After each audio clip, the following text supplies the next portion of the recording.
What's going on, everybody? Welcome to another episode of Spike Week.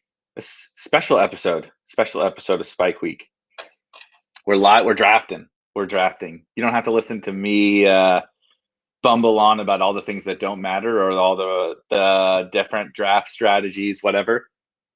We're gonna draft today, and moving forward every Thursday at this time up until the NFL season starts. I think that's 11 weeks. I think I counted it earlier, 11 weeks. So for the next 11 weeks, this is what I'm going to do. Probably mostly underdog drafts, I think. But last week we did DraftKings, and we'll mix in some of the other ones. Everybody seems to like underdog. So we're going to do an underdog best ball mania draft today. So let's go ahead and hop in one right away. Where are we at here? Best ball mania.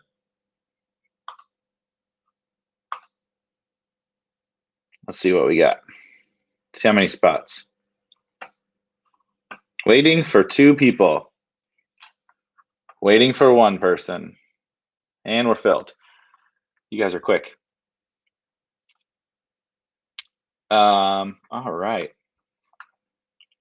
We've got, I get the 104. See if I recognize it. I don't know a lot of people's usernames, so I apologize if you're there and sorry, having some technical issues here. All right. So draft starting in 30 seconds. What I want to do on these Thursdays, like I said, I talk a lot about all of the different strategy, right? And we joke about all the different things that don't matter. Or just different ways to look at draft strategies. But at the end of the day, we got to draft players and we got to draft teams. And so I want to start doing that on these Thursdays. So maybe we can put into practice some of the, ideas, things I talk about or write about or whatever that sometimes may even seem controversial. But if we can do it in practice on these drafts, maybe that will help. I will assuredly screw it up trying to talk and stream and whatever while I'm drafting. So the 104 is like one of the worst. I absolutely hate the 104. Eckler at 4. I might do something what most people don't like at the 104. I'm actually a proponent of Kelsey as early as the 104.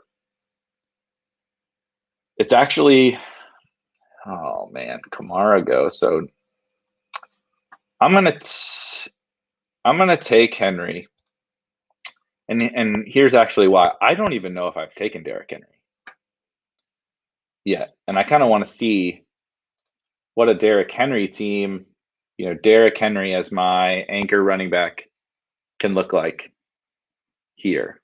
Eckler at 4 is really funny. So Harbs. I think I like Eckler. There's been the Eckler situation is actually really interesting. Maybe we can talk about that. He's creeping into the first round.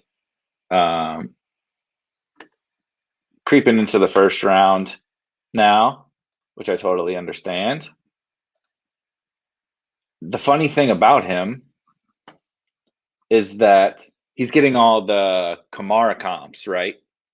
He's in the Kamara role now, which is like a fantasy gold mine. So I get why we're all excited about him, but Kamara was never a full-time player. And he still isn't a full-time player, right? I was going through the snap counts yesterday, mostly because I was writing something about Latavius, but so it's a funny kind of comp, funny timing for that. Latavius was always playing like at least 30% of the snaps in pretty much every game. And so if we extrapolate that over to Eckler, the Kamara role is really valuable, particularly with the pass game usage, but you still have another back, a valuable back. Latavius is going in like the 12th round, 11th round, depending upon your draft room. And we're not taking any of Eckler's. Justin Jackson is undrafted. Josh Kelly's undrafted. Larry Roundtree, whatever your preference is. I understand it's uncertain, but we know that role is really valuable. We're bullish on the Chargers offense, but nobody's taking those guys. So wow, Gibson at the 201, Eckler at the 202, CEH at the 203. So we might have a running back room here. Might have a running back room here. Let me double check here. Kelsey at the 106. Saquon, Diggs, and Tyreek. Okay, Aaron Jones. Yeah, we got a nice running back run here. Najee.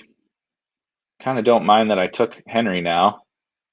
If I can anchor to Henry. And so it's not easy to do on fast drafts. It's certainly not going to be easy for me to do while I'm trying to stream this, but getting an idea of what your draft room is doing, like as the draft is happening, is like a huge, massive advantage. And so I'm probably going to take Calvin Ridley here, the 209.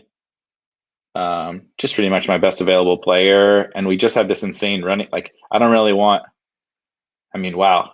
And that's a running back run with Swift and Dobbins, the next best available running backs. And so I will gladly take Ridley here. Nuke or Devontae would have been pretty sweet to come back, but we'll take Ridley. I kind of want to see. I expect we'll see a wide receiver run here, so I'll kind of gauge where that's at and see. There's such a big advantage to Waller went right after me. I've kind of made it a point that I'm a little lower on Waller than the market is, and so I actually kind of like to see here at the 304, like which of these wide receivers are left, and/or is George Kittle available? Because man, getting like an anchor running back, one of these stud wide receivers, and one of the top 3 tight ends, I kind of am starting to, yes, that works for me. So Keenan goes, and so I'm going to take Kittle here at the 304, and just whatever you kind of believe about these top tight ends, the more draft season has worn on me, the more I've really started to want to get more Kyle Pitts and started almost lumping him into that top group, just because I think the ceiling probably is pretty insane and I've discounted it too much to this point. But if you're getting one of these top tight ends, I mean, so you get your anchor, I get my anchor, Derrick Henry. Now I'm assuming Derrick Henry is having a monster year. Excuse me. And then I get the anchor tight end. You're just freed up to do, the flexibility is massive. You can do whatever you want from this point on the draft. That's why, this hero RB, anchor RB, modified zero RB, whatever, like setting aside the naming, that the power of that draft strategy is pretty insane. But it's not even just because of like what people are thinking about. It's because of the flexibility that it provides you. Like you can just take whoever, the best quote unquote values that come along your way thereafter, as opposed to like starting running back, or even like, some people like to start 3 early running backs. It's like if Miles Sanders falls, like he's starting to fall to like the 5th round. Like did a draft earlier today, Miles Sanders is falling to like the late 5th round. Like I'll take Miles Sanders then. I don't even really like Miles Sanders that much. But in this type of a build, it would make a lot of sense for me to scoop up Miles Sanders when he's falling, versus not being flexible and being tied to like having to hammer wide receiver. But like if all the best wide receivers are gone by the 5th, there's that cutoff. There's like a drop off. I think it's about Thielen. Adam Thielen is a big drop off. Once he drops off, some people might like Kenny Galladay or T. Higgins or whatever, Deontay, but I think there's a tier drop off after that. And so you just start to back yourself into a corner. So that's ultimately what I'm really trying to do here. Like you see, just soaking up whatever the best available player comes to me, and the best available player that allows me flexibility. Let's try to look. Let's see. Man, this Amari skid is nuts. 403 and Amari Cooper is still on the board. You guys are nuts. There he goes. 404. That might be the furthest I've seen Amari fall. It's the 404. See, this is where we're starting to already. This is a pretty wide receiver heavy room now. So it was so running back heavy, and then you get to the Miles Sanders like tier break, even before that, I think, and then it just goes all wide receivers. So you start to get in this late 4, early 5, where the tiers of like every position, right? Pitts is gone. The running backs start to get really, really gross. And then if you get past that Thielen tier, whatever, I don't, however you have it, DJ Moore, Lockett, Cup, Thielen. Once you start to get past there, these tiers all start to fall off. So I'm on the clock. It's really funny that David Montgomery is at the top of ADP after I should take him just because I'm going to take DJ Moore. So that's my top wide receiver, for me left. I really like guys like DJ Moore, guys on these Carolina offenses, because again, it keeps flexibility. If I need to like backdoor a late stack, if you take, I don't know, at this point in the draft, it's probably fine. But if you take T. Higgins, Burrow is a lot more expensive. So if you just again just constantly keeping kind of this flexibility thing going. And there goes Montgomery. So for me, I'll even I'm not like overzed. I don't mind sharing. If I get sniped, I get sniped. But like for me, so like Thielen goes, this is where things start to get hairy for me because there's 4 guys going and Cooper Kupp is like a tier break for me. And so I don't really want Josh. I don't in the structure that so Cooper Kupp goes in the structure that I'm trying to build here. Josh Jacobs and Mike Davis aren't really. Yeah, this is so true. David Montgomery did tell me to take him, and I even tweeted about it that I guess I'll take. I haven't drafted. I never even considered drafting David Montgomery so far this draft season, but he's telling everybody to take him. So maybe I'm being stubborn. So this is where things definitely get interesting for me. The fifth round on Underdog starts to definitely become QB time, elite QB time. And it comes down probably to T. Higgins versus one of the quarterbacks for me here. And I have Lamar's getting a lot of steam, and I really like Lamar, but my QB1 is actually Kyler. And I'll kind of go into a couple of reasons why I like Kyler. So I really, really, really like Lamar. There's no doubting that. But in this tournament format, I really like Kyler because I'm just super bullish on this offense. Oh, 1 second. We're figuring out the comments here. I'm going to come back to this one. This is where you would consider jumping someone up due to the sheer volume of teams who have the same builds. For me, no, but we'll get into that in a second. On Kyler, I'm defaulting to Kyler over Lamar because we saw Kyler basically be the QB1 last year. I know Dak got hurt, and I'm really bullish on Dak. I have a lot of Dak. It's basically me taking Kyler and Dak in that range. And it's like kind of a tiebreaker on all those quarterbacks to me. I really like that whole tier, right? Josh Allen, Kyler, Lamar, Dak, etc. But the kind of tiebreaker for me really is the playoff schedule and the schedule overall. I really like Lamar, but you're drawing to probably, the old MVP season efficiency.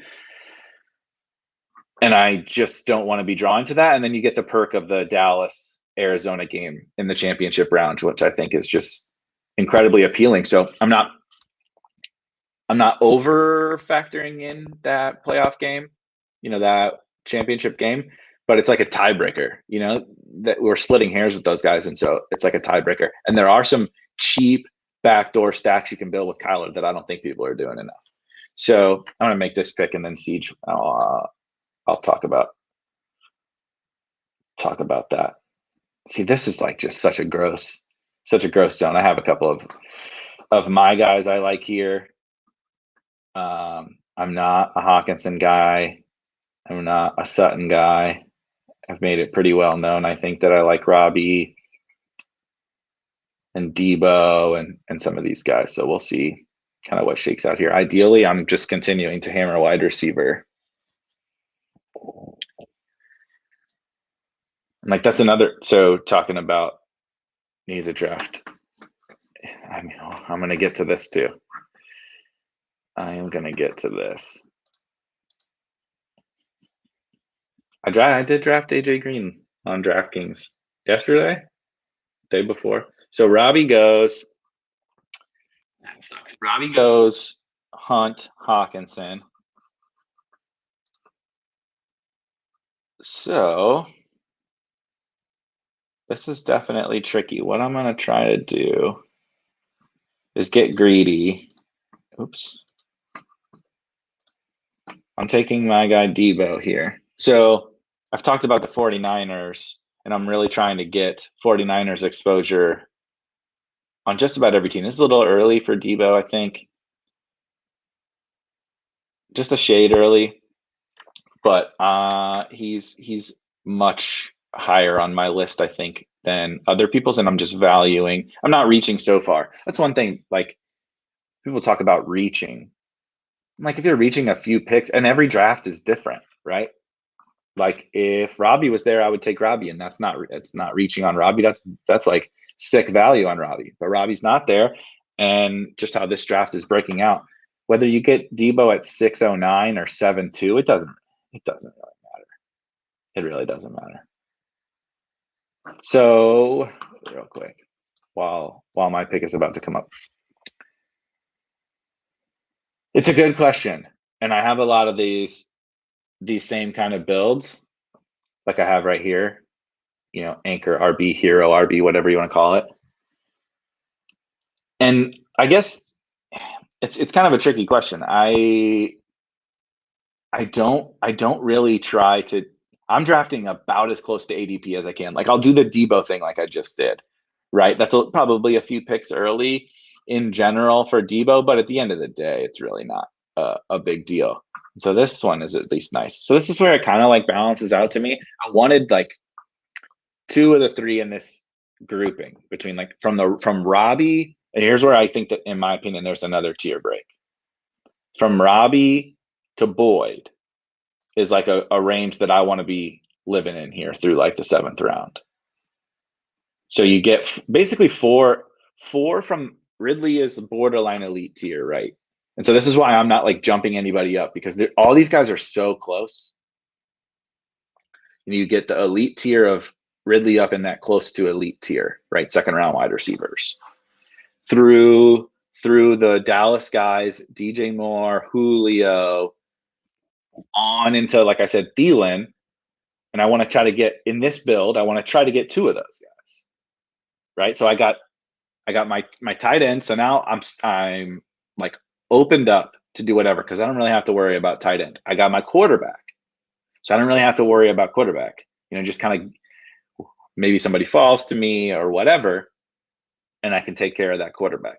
And then I'm just hammering this next tier of wide receivers that in my opinion, it's like Boyd is probably the cutoff, because I'm just not quite as high on like the Viscas and Jujus and stuff like that. I could be wrong, but that's how I'm approaching it. And so I'm just trying to structurally create this blend of all those guys. And I'm just, you know, eventually hoping that I hit it right. You know what I mean? On one of these teams. Because I do have, like, I legitimately considered taking Travis Kelce at 4. I'm taking Kelce probably earlier than most people are, or at least considering it. And so, like, I have teams like that. I have Tyreek. I have 1st round Tyreek teams. You know, you obviously have like late. I'm open to taking like Eckler. Harbs brought up Eckler. Like if Eckler falls, and I can get like Eckler Mixon, right? Or Akers Gibson or whatever. I'm willing to take those, and then my structure changes. So I have so many of the different, like I have the 0 RB teams. I have 3 RB teams. I have so many that I'm just kind of hoping to cycle through all these guys that I like and eventually land on the nuts. Like, hopefully it's these 4 wide receivers. I'll have other teams that have 4 different wide receivers and a different running back, and you just hope that that structure wins out over 150. This is moving into the 8th round here is brutal. I really despise this range. I end up taking in this structure. I end up taking a lot of these running backs because I really don't like the wide receivers here, and a lot of the times I have one of those elite tight ends.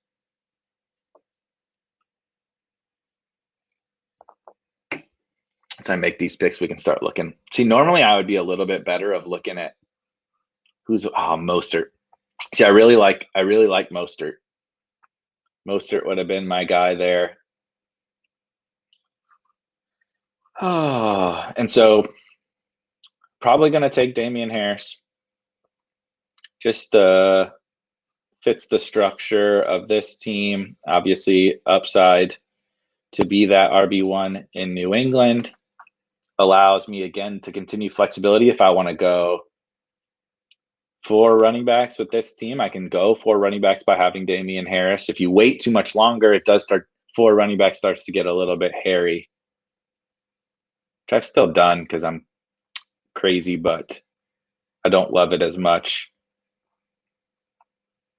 But now it's like wide open, you know what I mean? And this is just what I'm trying to do in every draft. I don't really that's why I joke about I don't care about these names, but I don't, I create my tiers and my groups of guys, and then I don't really care about what happens thereafter. I can build out my stacks as I'm going because I'm super open and flexible with this team right now. It's, Rojo Fournette. Let's bring that question up because that's a really good one. Harbs asks about Rojo versus Fournette. So I'll start by saying I'm not really drafting much of either. What I do prefer between the two. Oh man, Pittman went. Somebody took Michael Pittman from me. That was my fallback option. Dang, this is brutal. 1 second, we'll get to the Rojo and Fournette. All right. And this is another spot where you get to this. It's like I don't really love any of these guys. Structurally, wide receiver definitely makes the most sense. I'm not taking any of these quarterbacks because of the equity I invested into Kyler. So what I'm going to do is take Darnell Mooney.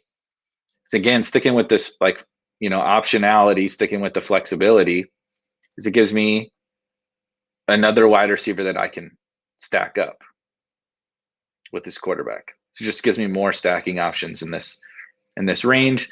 And as you guys all know, being June and July drafters, wide receiver gets so bad. In not that many more rounds, wide receiver is so bad. So I do want to have, even though I'm probably going to be taking a lot of wide receivers with this team, I do want to have some quality before I start having to take darts on frickin' Nico Collins and scrubs like that. So Rojo versus Fournette is such an interesting debate. Well, here's what I'll say for best ball purposes, my take on the Bucs backfield. I mean, Gio is my favorite pick out of all of them. Prefer him on DraftKings for PPR, of course. But Gio is my favorite pick. Just what I think people miss about some of the backfields is they see the names. So James White is becomes this sexy late round guy. But James White, and he's fine. But James White built his reputation and his role with Tom Brady. Tom Brady just so happened to not have that guy last year, and then they brought Gio in. So maybe it isn't Gio. Maybe they stick with Lenny, and I'm totally wrong. But just following the money and following the clearest indicators, Gio sure as hell seems like you're getting New England James White in the 17th round or whatever. Which is if you guys remember, on the draft, remember draft before they sold to FanDuel, James White used to be going way earlier. I don't know, 10th round, something like that. And now it's half point PPR too. So Gio is my take. However, between these two, to me, Fournette's the guy that's going to get squeezed here. He's not as good of an early down runner as Rojo. Like Rojo is a good early down runner. He just can't catch a cold. He's not going to play on passing downs. Lenny really can't catch a cold either. He was just forced into that role because they didn't have anybody else. So you're getting like Fournette isn't better, early down runner than Rojo, and he's not a better passing down player than Gio. So like, who gets squeezed? Like he also isn't a priority. I mean, I'm not saying any of these backs are a priority to this organization, but like Leonard Fournette, he got cut by the Jags and signed in season. He's not a priority to this team. And so I think, in positive game scripts, and they're able to run the ball, which is going to happen a fair bit with that defense, one of the best defenses in the NFL. Like Rojo is going to be the guy that they lean on early downs, and then Gio is the guy that they're going to lean on passing downs. If they happen to fall behind or get into a shootout or whatever, I think it's Gio. So I think, like, I haven't drafted Lenny yet. I have drafted Rojo a little bit, but I haven't. Oh boy, you guys are beautiful. You guys are beautiful. Just letting me get my guy here like this. So I love taking Trey Lance as my QB2, and then I'll just be done at quarterback. And that's kind of why, like, the Debo thing was important to me. I got this beautiful, beautiful 49er stack here with Debo and Kittle. Absolutely beautiful. So QB done in the 10th. And like what I don't need to keep talking about Trey Lance, I guess, but like the reason Trey Lance in these tournaments is just, I mean, I don't know why you wouldn't want to draft Trey Lance, like especially when you're able to pair him with a competent quarterback. Even if you're not, like I have teams with Trey Lance and like Carson Wentz. Because if you're betting on Trey Lance to be like, we're taking Trey Lance in like the 10th or 11th round. You're betting on him to be a pretty good fantasy asset. And so if that's going to happen, like that other quarterback, I like the elite quarterback pairing because it gives me that flexibility. Like if I didn't get Lance here, it's fine. Like I can wait. I can take Darnold late or right Justin Fields or whatever because I set up that flexibility. But like Lance is the guy that I want. So upside is just through the roof. But then I also have Kyler. Like I should be gaining points at quarterback in theory. If I'm right about these guys, I should be gaining points at quarterback in every. Rondale, son of a. Okay. Well, that throws a wrench into things. That is unfortunate. So now I'm going to go to a guy. I just wrote about my running backs I'm taking a stand on yesterday, and Latavius is one of them. I think Latavius fits like every build, and he also fits these like, if I want to go, continuing to talk about frickin' flexibility. You're sick of hearing about it, I'm sure. But if I want to be flexible, like if I want to go 4 running backs, I think you can use a guy like Latavius in a 4 running back build because he's not a 0. You know what I mean? Like Latavius is getting points every week, and he's having spike weeks even if Kamara stays healthy. But if Kamara hits and he goes down, like in a 4 running back build, assuming Henry was right? Henry's a top 3 or whatever, top 5 back. Assuming Damian Harris is a usable fantasy asset as the lead running back for the Patriots, and then you hit on Latavius, like Latavius can give you usable weeks until he busts out, and then he gets the workhorse role because Kamara goes down, which is the reason why you're drafting him. You're drafting him for that upside.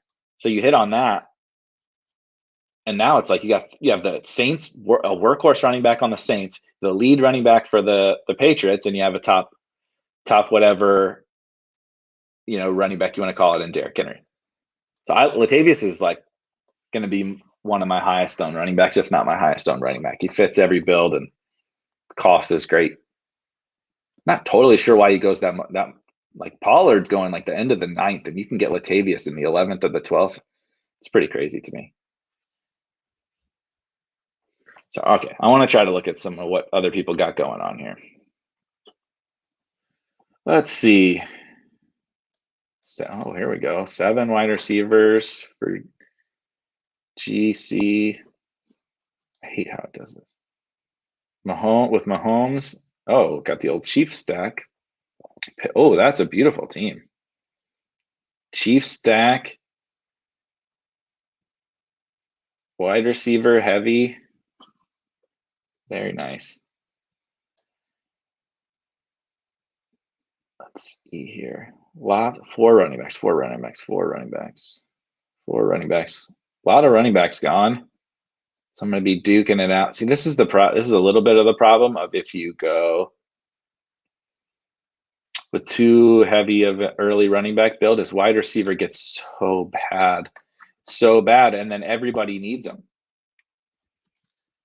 I'm going to star Aguilar here because he's definitely my top wide receiver. There becomes a relative tier break where I think Aguilar is going to be a fairly useful fantasy player, at least with some spikes here and there. So I think Mac Jones ultimately wins that job at some point, and Aguilar is probably their wide receiver one. I know Underdogs, Josh Norris is big on Aguilar, and I agree. And so again, you kind of get a little bit of a tier break. Like I'm not exactly excited about John Brown. Let's just look at the wide receivers. Yeah, really quick. I want to. This is killing me, and so that really hurts this team, obviously, because Rondale's the guy I'm trying to back into with this stack, right? I wasn't able to get Nuke, but Kyler's still my QB1, and so you have Rondale as the guy that you used to be able to get. I mean, geez, in the 14th, so it was late. You used to be able to get him really late, and so. This is good thing we do 150, right? Because this isn't probably going to work out perfect. I will say, Christian Kirk, and this is also why I've drafted some AJ Green, gross, but like I don't know if I'm gonna take him, but I'm gonna star. Oops, because I prefer Terrace Marshall, but this is where you have to think about, like, is there any chance that Christian Kirk gets back to you in this wide receiver room? And so this is where you start to get in these late rounds. Like, does the value, like Terrace Marshall versus Christian Kirk, really matter? So I am going to take Kirk. I have a lot of Terrace Marshall already. And it's early. It's early for Christian Kirk, but you have to be able to read your room. Everybody needs wide receivers. I mean, we'll probably watch this go, right? There goes Marshall. Now I don't have a pick for 15, 16 picks. Like all these wide receivers are going to go. Because look at it. This guy's got 5 running backs. This one's got 4. There's a 3. So maybe I might have read the room wrong. If we see a lot of these 3s, but we'll see what they do at wide receiver. We'll see. But that's what ultimately that's what I'm trying to do, is read the room, because the ADP is only so powerful. Like, it only matters so much unless, if it matches up to your draft, right? Like I'm sure some of you guys watch Peter Overzet's drafts. Every draft is all wide receivers early. And so the ADP isn't very useful if your room isn't drafting according to ADP. Yeah. So anyway, this I could see as ADP dropping Rondale when they're more casual drafters. It's a good point. It's a fair point. I know all the I'm not calling myself sharp, but I know a lot of the sharp people, right? Rondale makes a ton of sense. Fitzgerald gone. Rondale is a perfect fit for the offense in the slot. Super cheap access to this offense. Great player. If anybody watched him play in college, man, he was fun. He was fun to watch. And so, the sharps are on him, right? If you listen to the ETR podcast the other day, their betting is overs. It's receiving yards overs. So maybe when we get closer to the season, I'll be able to scoop up a little. I've taken a fair bit up until now, but he definitely is skyrocketing up the draft board. So let's take a look here. And then Christian Kirk, just to touch on Christian Kirk really quick, we're pretending to be very certain on the Rondale versus Christian Kirk thing, but like, I don't think that that's true. So I am taking some Christian Kirk now. I wasn't taking when Rondale was going closer to Christian Kirk. I'm just taking Rondale every time because I think the upside is more, and I agree that he is probably the most likely guy to see this bigger role. But like, we don't know that. If you listen to Evan Silva, he kind of thinks that Rondale is going to be more of a gadget player and Christian Kirk plays a slot. In which case, Christian Kirk's like one of the biggest values of the entire draft. Like, the point is, I don't know. Nobody knows. Maybe we'll get to camp and we'll know. But like, Christian Kirk could be the biggest value in the entire draft right now. So I'm just trying not to be stubborn.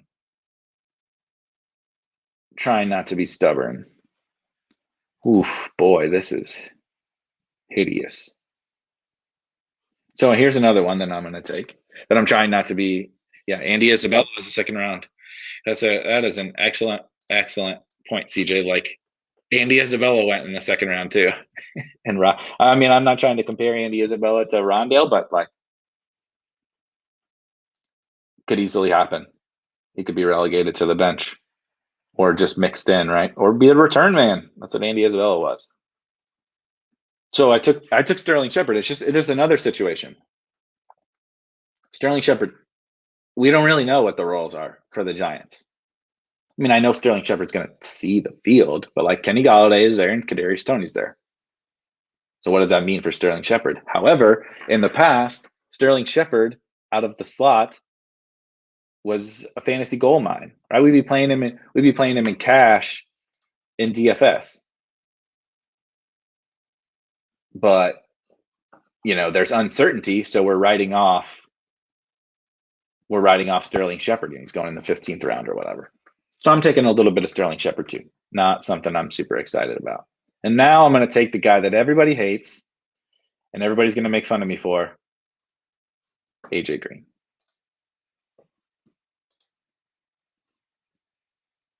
I don't like AJ Green either.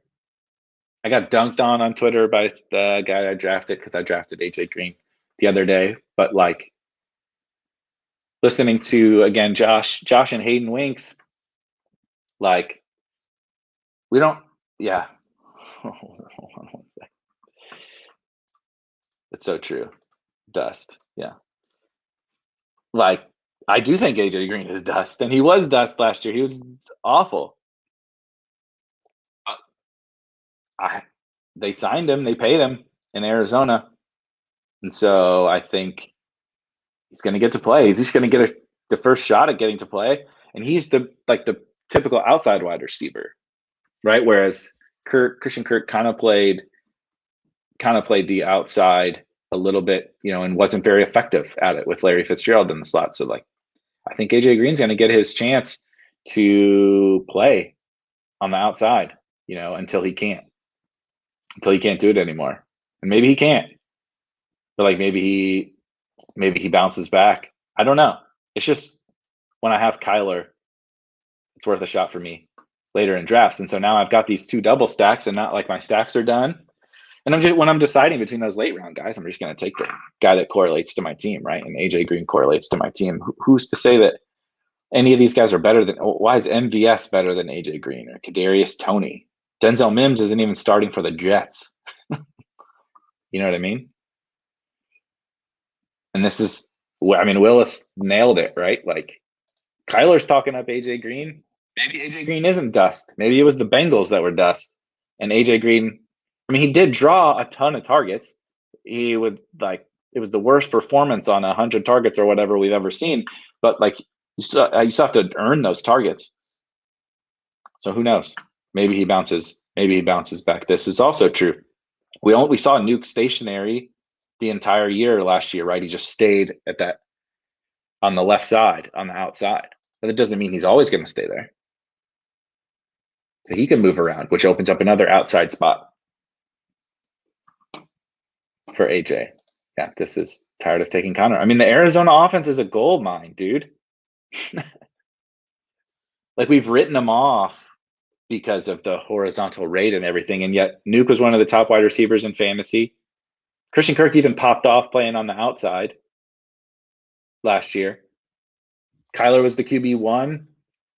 Kenyon Drake was stone dust and popped off for a bunch of big weeks. Chase Edmonds popped off for big weeks. All they did was get better this year with Rondale. AJ Green can't be any worse than what they were trotting out before. All they did was get better. Somebody's going to pop. Maybe it's Connor. Maybe it's Edmonds. I don't really know. And see, so here's where I differ, Chris. I don't care about that. 23% isn't too much. I don't think it's too much. You don't want to see what I have on some guys. Maybe I'll get to that in a minute. All right, let's see here. Hopefully my guy sees. And sorry, so here's another spot where I differ a little bit. Oh, shit. All right, so I'm taking Darrington Evans. Another guy I wrote about if you read my running backs I'm taking a stand on. They're almost all here. Antonio Gibson is one of them, which I obviously didn't get. But Latavius Murray and Darrington Evans. Darrington Evans is by far my favorite late round running back. I don't mind reaching on when we get into the 16, 17, 18. All these guys are the same to me. They're all the same. Sometimes, you know, Amari Rodgers is gone by now. Sometimes he doesn't get drafted. Oh, shit. Very true, Harbs. Now I screwed it up. See, this is why you don't live stream your drafts. And you can tell how little I take. You can tell how little I take Derrick Henry. I never take Derrick Henry. And so Darrington Evans is just always a lock. Is always a lock for me late in these. So hold on. I'm going to take my guy now. I only have one tight end with Kittle. Mo Alley Cox is a tight end I've talked about that I'm taking a stand on. However, don't do this. Don't take Darrington Evans with Derrick Henry. Yeah. Mistake. You win some, you lose some. Maybe they'll split work. Maybe I'll luck box some Darrington Evans touchdowns. But if I had taken somebody else, like say I think Zeke was there, I probably should have taken Zeke. But if Zeke was there, like, and I took Zeke, I'm taking Darrington Evans all day, every day. I really don't understand why. Like, I'm taking him. What did I take him? Late 16. Like, it's above his ADP, but I don't care. So true. So true. They draft handcuffs. Streamers draft the handcuffs. Oh, if this one wins in week 16, when Darrington Evans and Derrick Henry both score 2 touchdowns, remember this. So now I built this beautiful 4 RB team. God damn it. I built this beautiful, we are, yes, we are. When Darrington Evans scores 2 touchdowns, and so does Derrick Henry. But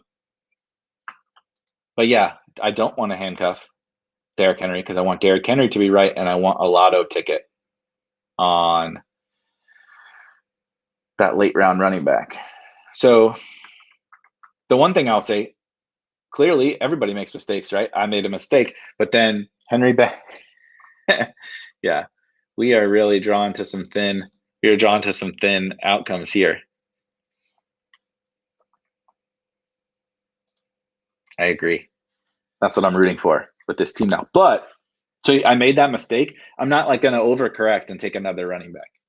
I've committed to this build, and it's super fragile. Now I'm like, I'm drawing to what like Siege said, right? It's basically like I have a 3 RB team. I screwed it up, but I basically made a 3 RB team. So now don't like go, one of my guys would be, some running back, right? Samaje Perine or Justin Jackson or something like that. Like, don't do that. Like you've committed to this, and it's minus EV, but like you've committed to this. So let's see here. Who makes sense on this team? I should have prepared this a little bit.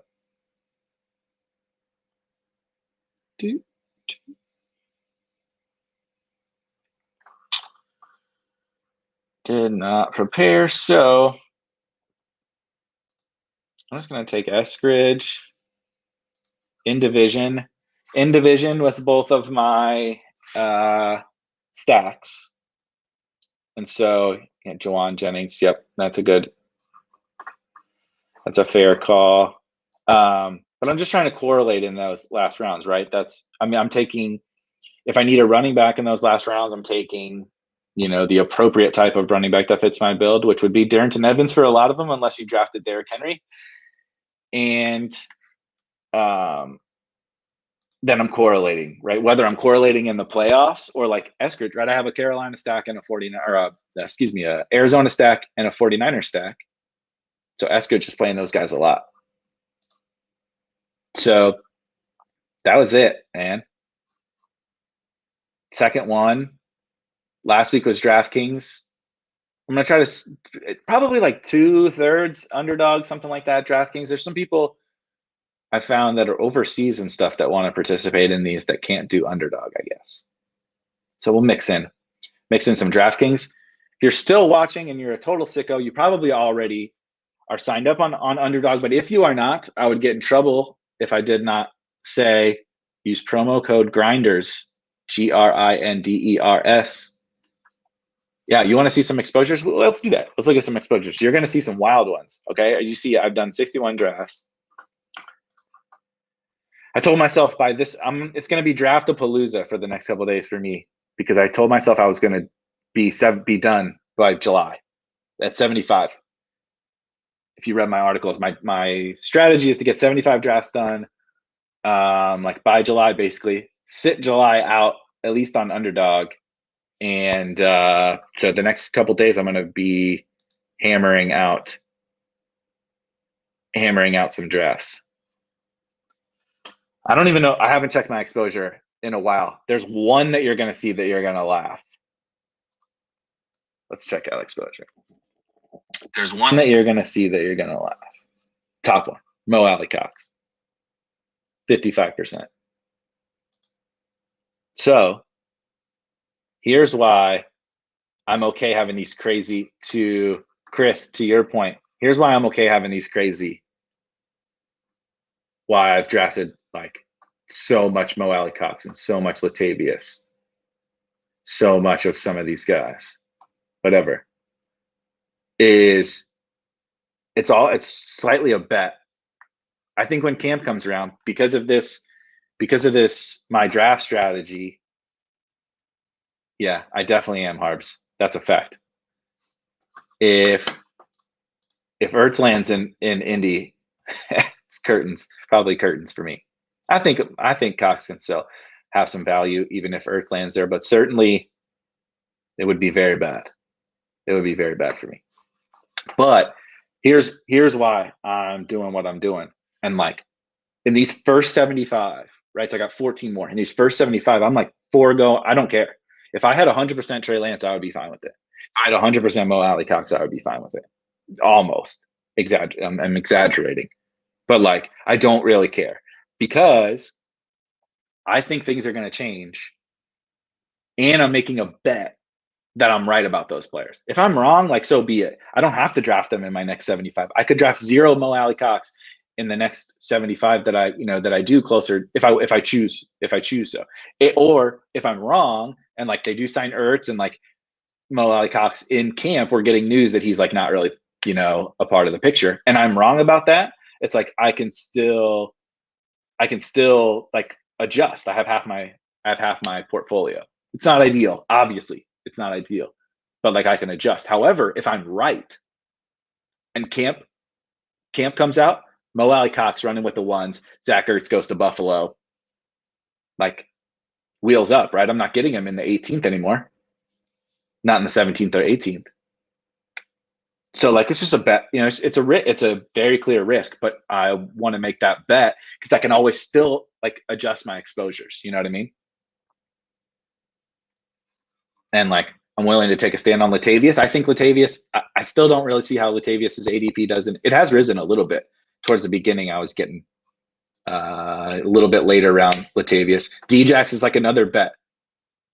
Djax is is a similar bet to Mo Alley Cox. Like, I don't know. Maybe Djax is like, maybe he's the 5th wide receiver for them, and it's Van Jefferson and Tutu. It could be, and I'm wrong. In which case, whatever. Hope for an injury. I'm literally taking him in the 18th round. So like, they're all useless anyway. But if we get to camp and Djax is running with the ones, he's the 3rd wide receiver, right? Cup, Woods, Djax, and then McVay is super excited about Djax, talking like he did about Brandon Cooks about Djax. It's like, well, he's not going to go in the 18th anymore. So I'm just trying to get as many shots on these guys that have the potential to like shoot way up in ADP. Lance at 40%. A lot of that was when I was able to get Lance.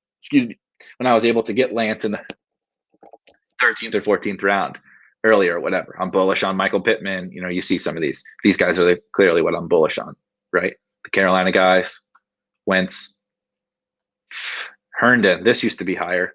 I was like rotating, taking Herndon and Mo Alley Cox because I take so many of the elite tight ends. I was just punting it down to those tight ends, and then kind of balancing it between those guys. See, I'm not afraid to share.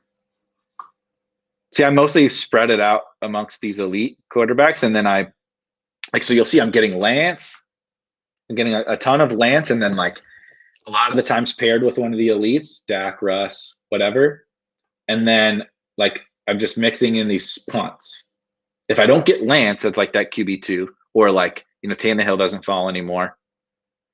Fitz, I like Fitz. It just hasn't seemed to work out for me to get him. Lawrence is just a little bit more expensive and in a range where there's wide receivers that I like. So then I'm just punting, and it's usually Wentz, or it's easy to build those stacks too, right? Like, oh shit, I don't have a stack. Give me Wentz and Paris Campbell. Give me Wentz and Mo Alley Cox. Give me Wilson and whatever. It used to be Wilson and like Elijah. I can take. Can I look at the teams? Yeah. Let's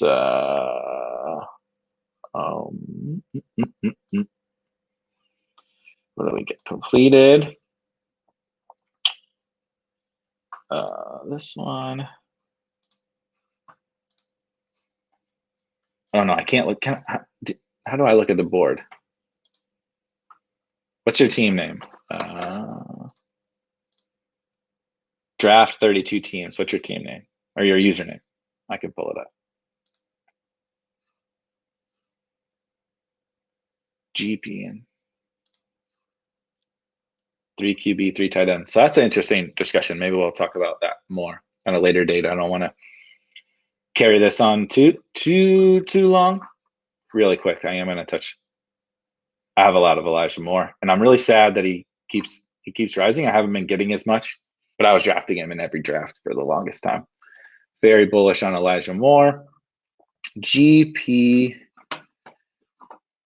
NGC. Here we go. So we got. So this is interesting. 3 punt quarterbacks, right? You punted quarterback. 3 elite running backs with Gainwell, Irv, Everett. So I was going to do a pod about this. I am not like totally opposed to 3 QB or 3 tight end, but so like in this example, I'm not sure that I would take Big Ben, and I'm not sure that I would take Ebron. Maybe, it's questionable, but the structural advantage. So like you have you're not gaining points on the field at wide receiver, in my opinion, because you took 3 elite running backs, right? First round Chubb, second round Antonio Gibson. What's it? Third or fourth round Dobbins, fourth round Dobbins. So then you have, you took a volume of wide receivers in those middle rounds, which is good. It's exactly what you should do here. But like when you draft, lesser wide receivers than generally what the field is doing, right? So like even just compare it to my team, I took one early running back, and I took an early quarterback and a tight end. So we're in the same spot. Me and you are in the same spot with wide receiver. One early or two early, whatever you want to call it, 2 through 5 or 6 rounds. So we're the same at wide receiver. I'm gaining on you at quarterback, and I'm gaining on you at tight end. You're only gaining on me at running back 2 with Gibson. In theory, you're gaining on me at running back 2 with Gibson and Dobbins over my Damian Harris, right? But I have, what happens if Latavia, you're definitely gaining on me because I took Darrington Evans with Derrick Henry. But if I didn't, I have paths to matching you at running back 2. So I'm not even saying that my build was like the perfect thing, but that's how you just think about structurally. You have committed to gaining on people at running back. And so you need to like almost assume that these punt quarterbacks and these punt tight ends are right, because you got a lot of ground to make up at wide receiver. Or like you had to make up ground with the 3 early running backs. What you have to think about is that you are going to have to make up ground at a lot of positions. And so how do you do that? And I'm not sure that you can do that with 3 quarterbacks and 3 tight ends. Because at best, right, at best, Daniel Jones, Zach Wilson, and Ben Roethlisberger are like matching the field every week. So what you would really rather bet on is Daniel Jones or Zach Wilson catapulting themselves up to like the top of quarterbacks. Take that Big Ben pick and use it on a guy who can help you gain points, somewhere else. And maybe the same thing with Ebron. Maybe one or the other, I think, is what I would do. Long-winded way of saying I think I might make a couple of tweaks. I think the build is totally fine, but I might make a couple of tweaks. Is that your username, Ant? Yep. Let's take a look-see. Oh, baby, I see all the wide receivers. 2, 4, 10, 2. That's mine. That's my favorite. That's my favorite structure. 2, 4, 10, 2. Maybe 2, 3, 11, 2. It's even better. Let's take a look. Okay. Hurts and Baker, nice. Oh, and the Dallas guys. And see, I think you mentioned during the stream that you were like, oh, I wish I would have got Dak to close out that stack. I agree, but you're fine. It's fine. You don't need to you don't have to reach to get Dak to close out that stack. You're getting the benefits of the Dak stack with CD and Amari already. If Jalen Hurts hits a ceiling, he's close enough to Dak that you're getting the points with CD and Amari anyway. So you got Rager to pair with. I also this is nice. I love like backdoor, like taking that. Like I was gonna take Rondale, right, with my Kyler. So I don't have Nuke, but that's okay. People are too obsessed with making sure that they stack with their best wide receiver. Like if Rager has a breakout campaign and Hurts is using his legs, like that's perfect. That's perfect. And then you correlate at the very end, right? Instead of taking the best available wide receiver in the 18th round, you take Fulgham because he fits. That's perfect. Higbee and Hooper, nice. Hooper correlates. If Baker's throwing for a lot of touchdowns, that's good for Hooper as a punt tight end. You only use 2. Structurally, you're crushing. You're absolutely crushing, and you're banking on, this stable of. I love it. Great build. And I just did a pod about stacking without the quarterback, and you did that twice. So like, look at the upside of this team when you get right. If you're right about Hurts and or Baker, you have them stacked up with their weapons. And you have multiple other like really high upside stacks. It's just you just don't have the quarterback. But if Hurts is doing what you need Hurts to do, you don't need Dak or Burrow, right? But Dak and Burrow can succeed and drive these wide receivers to good scores. This is a beautiful team. I love it. One last, yeah, I love the 2, 4, 10, 2 when you get a lot of these structures like what you guys are drafting. So, all right, I don't want to keep, we've been about an hour. I don't want to keep you guys anymore. Thank you for joining. We'll be back every Thursday. I'm doing, tons of content on RotoGrinders. Check it out. I'm sure, you're probably seeing this on Twitter, maybe, I don't know. But if not, you can follow me at Erik Beimfohr. If you haven't, which I'm sure that you have deposited yet on Underdog, make sure to use promo code GRINDERS, GRINDERS, and you'll get a free Best Ball Mania 2 ticket when you deposit. Other than that, we'll be back next week for another draft, trying to win $1 million, trying to not draft a handcuff running back with my first round running back next time. We'll get better. In this one, you guys win the EV. I lose. I'll check you guys next week.